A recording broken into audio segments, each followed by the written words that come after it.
Hi, you're watching Reddit Revelations.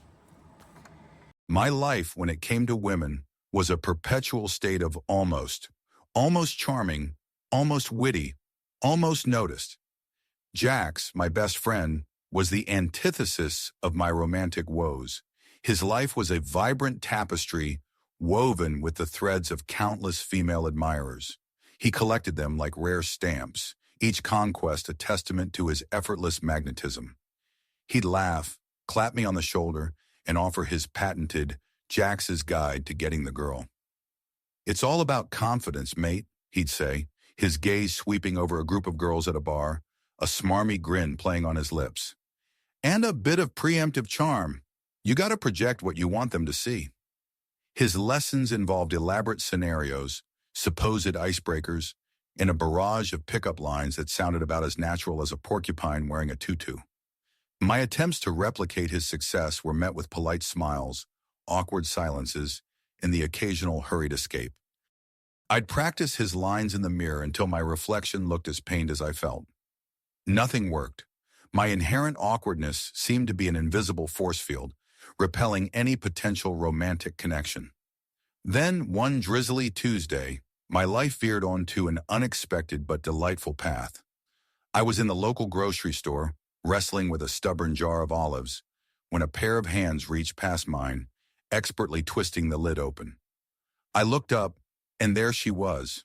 Her name was Chloe, and she had eyes the color of a summer sky and a laugh that sounded like wind chimes.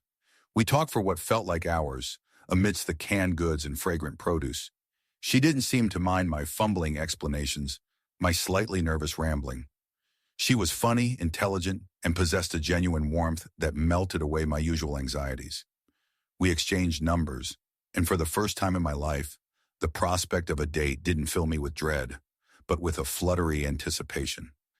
Our relationship blossomed quickly, a vibrant, unexpected flower in the barren landscape of my romantic history. Chloe was everything I'd ever wanted. She saw past my awkwardness, my insecurities, and loved me for the person I was underneath. I was falling, hard and fast, and for the first time, I felt truly seen. Jax, ever the observant friend, noticed the change. "You're glowing, mate," he exclaimed, a hint of curiosity in his voice. "Who's the lucky lady?" When I told him about Chloe, his eyes lit up with an almost predatory glint. "You've got to introduce me. I'm curious to see what kind of magic you've been brewing." Reluctantly, I agreed. I trusted Chloe, and I trusted Jax. What could possibly go wrong? The introduction was, initially, uneventful. Jax, in his usual flamboyant style, charmed Chloe with stories and jokes. Chloe, for her part, seemed polite, perhaps a little reserved. I breathed a sigh of relief, a foolishly premature one. A few weeks later, I came home early from work, intending to surprise Chloe. She'd texted earlier, saying she'd be working late at the bookstore. As I walked past a quiet cafe near her work, I heard familiar voices. Voices I knew intimately. My stomach plummeted. Peeking through the window, I saw them. Jax and Chloe, sitting at a small table. Their knees touching, their laughter intertwined. They looked comfortable. Too comfortable. The betrayal hit me like a physical blow. Chloe had lied. She had chosen to spend her late night with Jax.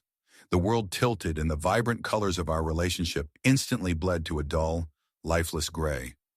I burst into the cafe, my voice a ragged sound. "Chloe? Jax? What is this?" Their heads snapped up, their faces a mixture of shock and guilt. Chloe stammered, "James, I can explain." "Explain what?" I retorted, my voice rising, the carefully constructed confidence Jax had tried to instill in me now, a weapon turned against me. "That you're lying to me? That you're sneaking around with my best friend?" Jax, ever the smooth operator, tried to interject. "Mate, it's not what it looks like." "Oh, it's exactly what it looks like," I roared, the carefully controlled anger finally exploding. I looked at Chloe, the woman I loved, the woman who had made me believe in possibilities, and saw only deceit. "You lied to me, Chloe. Both of you."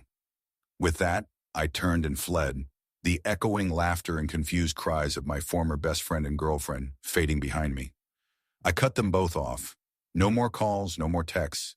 The silence was deafening, a stark contrast to the whirlwind of emotions that had consumed me. Months passed. The sting of betrayal began to dull, replaced by a hollow ache. One day I received a message from Chloe. She wanted to talk. Then a call from Jax. They had apparently tried to make a go of it. It had been a disaster. Their romance, born of betrayal and deceit, had crumbled under the weight of its own foundation. They both reached out, seeking forgiveness, wanting to mend what they had broken. Chloe apologized profusely, her voice a shadow of its former melodic self. Jax expressed his regret, his usual bravado replaced by a somber honesty. But I couldn't. The hurt was too deep, the trust too irrevocably shattered. I had finally found something real, something wonderful, and they had destroyed it. I politely but firmly rejected their attempts to re-enter my life. Watching them walk away, separate and alone, brought no triumph, no sense of vindication, just a profound sadness. I had lost them both, but in the end, I had also found myself. A man who, despite his past failures, had learned the hard way that true connection was too precious to be trifled with, and that sometimes the most painful lessons were the ones that truly set you free. The road ahead was still uncertain, but for the first time the prospect of finding someone new didn't fill me with dread, but with a quiet, cautious hope. I was done with trying to be someone I wasn't, done with the games. I would wait, and when the right person came along, I would offer them my genuine, unvarnished self, and hope with all my heart that it would be enough.